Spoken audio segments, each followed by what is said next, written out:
Algunos empresarios llegan a pasar noches sin dormir pensando en la competencia, en el mercado o en la próxima crisis económica. Pero, ¿y si el verdadero peligro no viene de afuera? Quizás la amenaza más grande ya tiene las llaves de tu oficina y conoce muy bien tus contraseñas. Bienvenido, bienvenida a un episodio más. Hoy vamos a hablar de la traición silenciosa. Los fraudes que no solo restan ceros a tu cuenta bancaria, sino que pueden borrar décadas de esfuerzo en cuestión de meses. Prepárate porque hoy vas a entender el componente más humano detrás de los fraudes empresariales. Quédate hasta el final de este episodio porque además anunciaré a la persona ganadora del mes de febrero de la dinámica de este canal.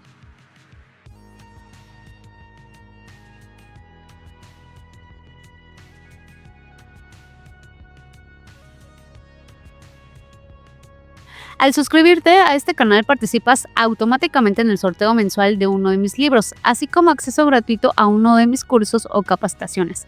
Consulta las bases del sorteo en mi Instagram de La Mujer del Fraude. Algunas empresas, cuando llegan a quebrar, no quiebran por la falta de ventas, quiebran porque alguien ya les estaba robando. Cuando hablamos del fraude empresarial, la mayoría de los dueños de negocios se imaginan a hackers, a estafadores externos o esquemas muy sofisticados, pero la realidad es mucho más peligrosa. Los fraudes que realmente destruyen a las empresas son silenciosos, graduales y casi siempre son ejecutados por personas de confianza. Así como el mayor porcentaje de los secuestros de empresarios no son al azar, sino que son orquestados por personas que eran de su absoluta confianza, lo mismo sucede con los fraudes empresariales. En mi experiencia como contadora forense, me asombra ver cómo los mismos esquemas se repiten una tras otra vez. Es increíble cómo organizaciones de todos los tamaños, desde la pequeña empresa familiar hasta las grandes corporaciones, insisten en dejar a la suerte la responsabilidad de evitar estos eventos de abuso de confianza por parte de los empleados considerados honestos y confiables. A continuación te voy a detallar algunos ejemplos de los fraudes que ocurren en las empresas, las cuales se materializan debido a la misma causa, el exceso de confianza. Y si tú ya conocías estos ejemplos o bien sabes algún otro tipo de fraude, déjamelo saber en los comentarios.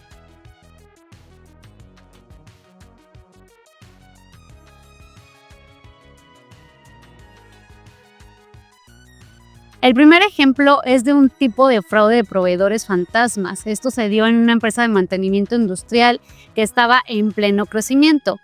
Esta empresa tenía a un encargado de compras al cual le vamos a llamar Ricardo. Esta persona era el empleado estrella, ya que él siempre encontraba los materiales a tiempo y su jefe confiaba tanto en él que firmaba a ciegas las órdenes de compra que Ricardo le ponía enfrente. Ricardo presentaba casi siempre las 3 cotizaciones cumpliendo con la normativa que marcaba la empresa, que era presentar 3 cotizaciones que cumplieran en calidad y en precio, de las cuales esas 3 cotizaciones entregaba 2 cotizaciones de empresas reales con precios altos o si no tan altos, pero los que estaban en el mercado, y una tercera cotización de una empresa que siempre era un 5% más barata. Obviamente el dueño elegía la más económica. ¿Cuál era el truco? Esta empresa no existía en realidad. Era una empresa de papel que Ricardo había registrado a nombre de su cuñado.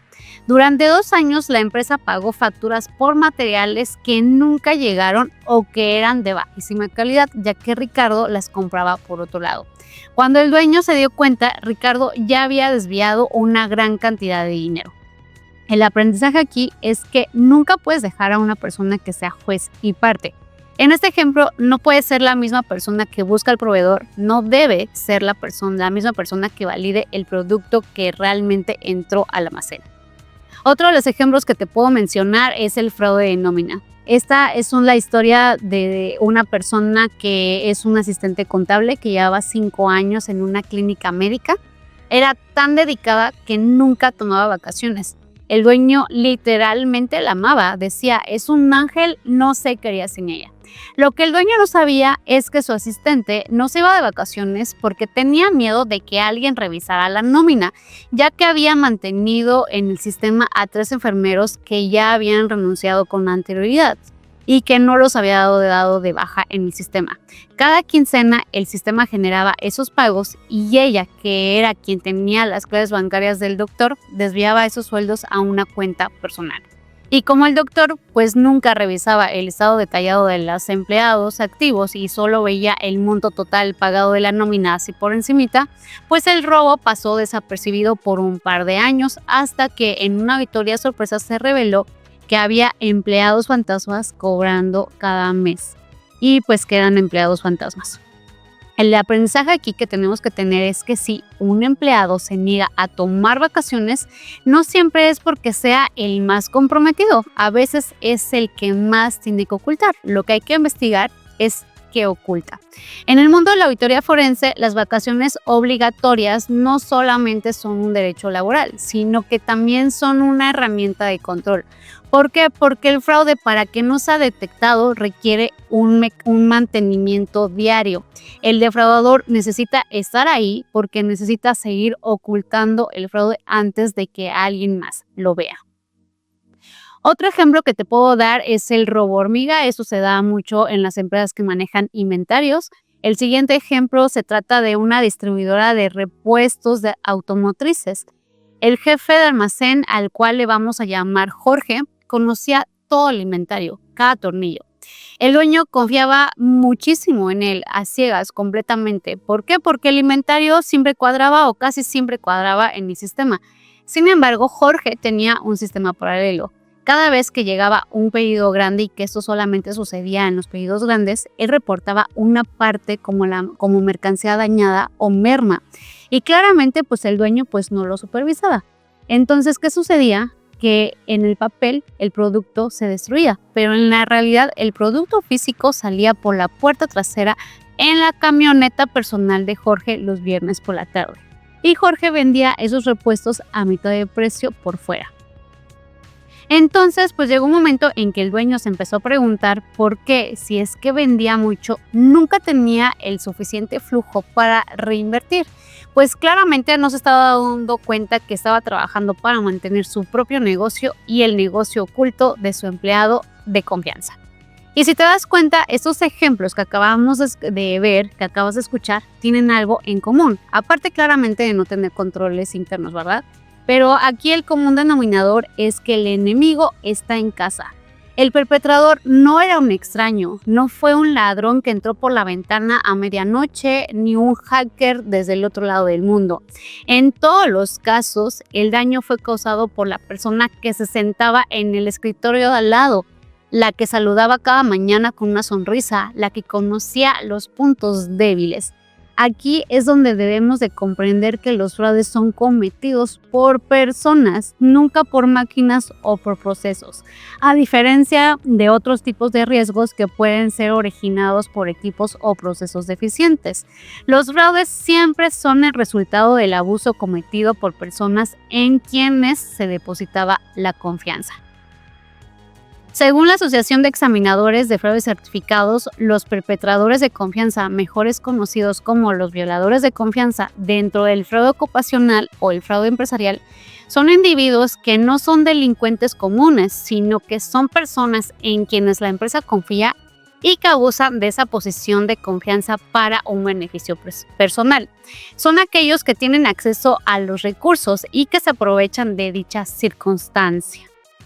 Es por esta razón que en las denominadas matrices de riesgo no es posible incluir el riesgo de fraude utilizando las mismas escalas de medición.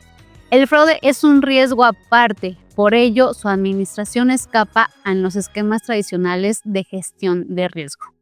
Las empresas no son vulnerables por una falta de inteligencia, son vulnerables por un exceso de confianza.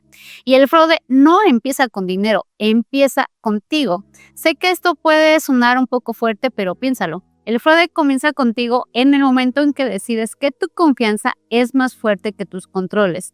El defraudador no crea la grieta por arte de magia. La grieta ya estaba ahí porque tú decidiste simplemente no cerrarla, porque firmaste quizás un cheque sin mirar, porque diste una clave que quizás debía de ser secreta, o simplemente porque decidiste ignorar esa pequeña señal de alerta porque era alguien de confianza. Y la confianza no es un control interno, es un sentimiento y los sentimientos no se pueden evitar. Y no puedes gestionar un negocio basándote en lo primero. Entonces recuerda que confiar es bueno, pero no confiar es mejor. No confíes ni en tu sombra porque hasta ella desaparece en los momentos de oscuridad.